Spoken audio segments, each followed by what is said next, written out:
হরে কৃষ্ণ বন্ধুরা, কেমন আছো তোমরা? আশা করি সবাই ভালো আছো। দা হিমু ভাই ইউটিউব চ্যানেলে তোমাদের সকলকে স্বাগত জানাই। আমি এখন চলে এসেছি কৃষ্ণনগরে। এখান থেকে মায়াপুরে যাব। কৃষ্ণনগর টু মায়াপুর সমস্ত কিছু তোমাদেরকে দেখাবো। তো তোমরা ভিডিওটা না স্কিপ করে দেখতে থাকো।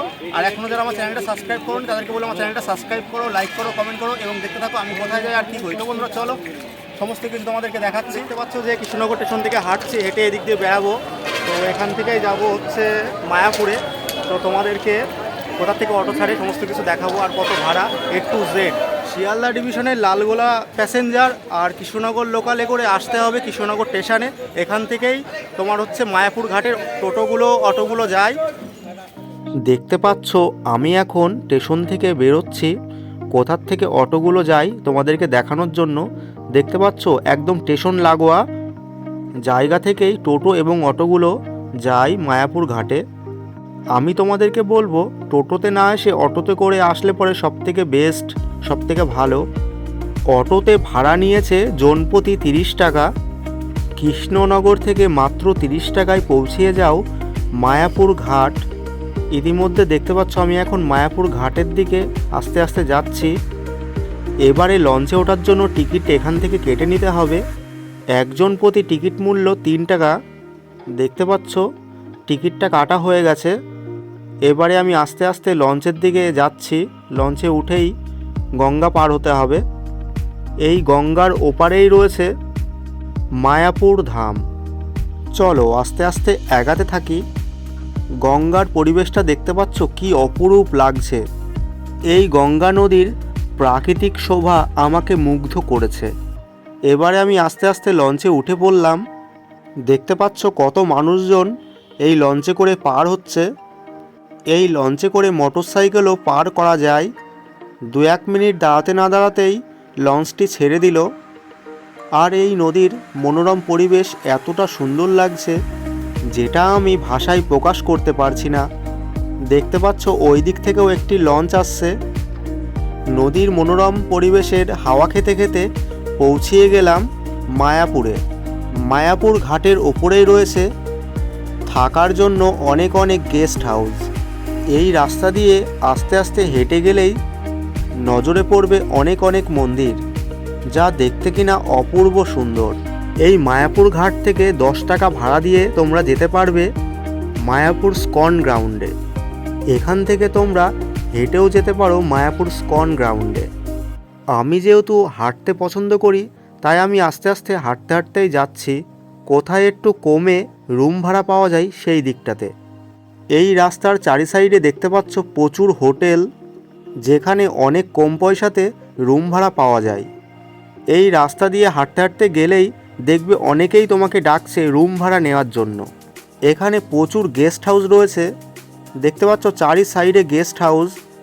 এখানে এসি, নন এসি, ডিলাক্স সমস্ত রকমের রুম পেয়ে যাবে। আমি তোমাদেরকে হাঁটতে হাঁটতে দেখাতে দেখাতে যাচ্ছি কোথায় মন্দির রয়েছে এবং কোথায় ভালো রুম রয়েছে সমস্ত কিছু। দেখতে পাচ্ছ এখানে প্রচুর প্রচুর গেস্ট হাউস রুম রয়েছে, যা কিনা অল্প প্রাইজের মধ্যেই। এই মায়াপুরে রুম শুরু হচ্ছে মাত্র 400 টাকা থেকে। এই মায়াপুরের সমস্ত হোটেলই মোটামুটি বেশ ভালোই। আমি এর আগেও কয়েকবার মায়াপুর এসেছি এবং রুম নিয়ে থেকেছি। আমার কোনো অসুবিধাই এখানে হয়নি। এখানে ফ্যামিলি নিয়ে তোমরা থাকতেই পারো, ম্যারিড, আনম্যারিড, কাপেল, কোনো রকম সমস্যাই এখানে হবে না। আমি তোমাদেরকে একটা কথা বলি, এই সব হোটেলে থাকতে হলে অবশ্যই তোমাদের আধার কার্ড আনতেই হবে। আধার কার্ড ছাড়া বলো এই সব হোটেল বলো তোমাদেরকে অ্যালাউ করবে না। এখানে খুবই কম পয়সায় ঘর ভাড়া পাওয়া যায়। যত রুম দেখতে পাচ্ছ সবই সস্তা। এসি, ডিলাক্স, নন এসি সমস্ত কিছু পেয়ে যাবে। একদম 400 টাকা থেকে রুম শুরু হচ্ছে। আর এই মায়াপুরে জায়গাটা এতটা ভালো, সমস্ত জায়গায় মন্দির রয়েছে, একদিনে দেখে কমপ্লিট করতে পারবে না। যারা দূর থেকে আসবে এখানে এসে কম পয়সায় ঘর ভাড়া নিয়ে থাকতেই পারো তোমরা। দেখতে পাচ্ছ এই মন্দিরটা, এখানে একটা মন্দির রয়েছে দেখতে পাচ্ছ, পুলিন বিহারী তোরণ, খুবই সুন্দর লাগছে, অপূর্ব।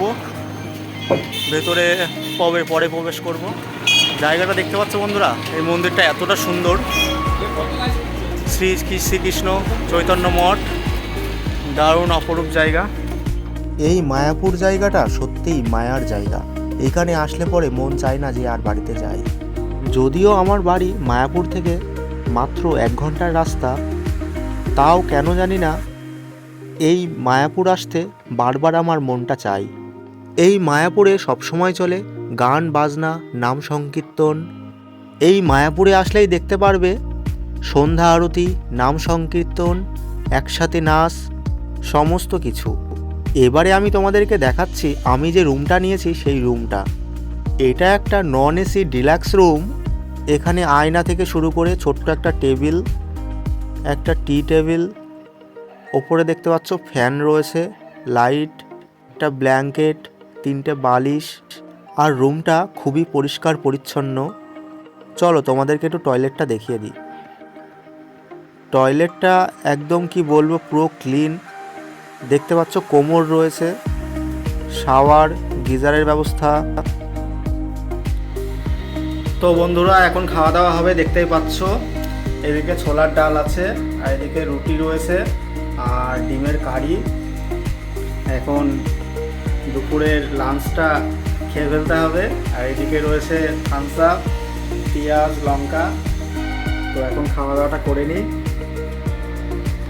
তো বন্ধুরা ইতিমধ্যে আমি স্নান টান করে পুরো রেডি। তো খাওয়া দাওয়া কমপ্লিট হয়ে গেছে। কী কী খাওয়া দাওয়া করি তোমাদেরকে সমস্ত কিছু দেখিয়েছি। স্নান করে আসলাম। এবারে হচ্ছে মেন হচ্ছে যে জন্য আসা, মায়াপুর স্কন ভ্রমণ সমস্ত কিছু করব, তোমাদেরকে দেখাবো নেক্সট ভিডিওতে। তো ভিডিওটা কেমন লাগলো তোমরা সবাই জানিও। আর রুমটা তো দেখতে পাচ্ছ, এতটা সুন্দর রুম, কি বলবো তোমাদেরকে, খুবই ভালো পরিষেবা। আর এই রুমের ভাড়া মাত্র 450 টাকা আমার কাছ থেকে নিয়েছে। তো 450 টাকার আন্দাজে রুমটা যথেষ্ট পরিমাণে ভালো। ওদিকে তোমার হচ্ছে টয়লেটে আছে, টয়লেটে এরকম মনে করো তোমার ওই গিজার ফিজার হাবিজাবি সমস্ত কিছু আছে, গরম জলের ব্যবস্থা সমস্ত কিছু আছে। আর আমরা যেখানে এসছি এটা হচ্ছে, বলছি তোমাদেরকে, কার্ডটা একটু দেখে বলতে হবে, না বললে তোমরা বুঝতে পারবে না। এটা হচ্ছে জয় শ্রীকৃষ্ণ চৈতন্য গেস্ট হাউস। এখানে এসছি, তোমাদেরকে বলবো এখানে আসতে পারে একটু সস্তায় হোটেলটা পাবে। আর রুমের পরিষেবা যথেষ্ট পরিমাণে ভালো। আর তোমাদেরকে কি বলবো, যা যা দরকার সমস্ত কিছু রুমে বসেই তোমরা পেয়ে যাবে।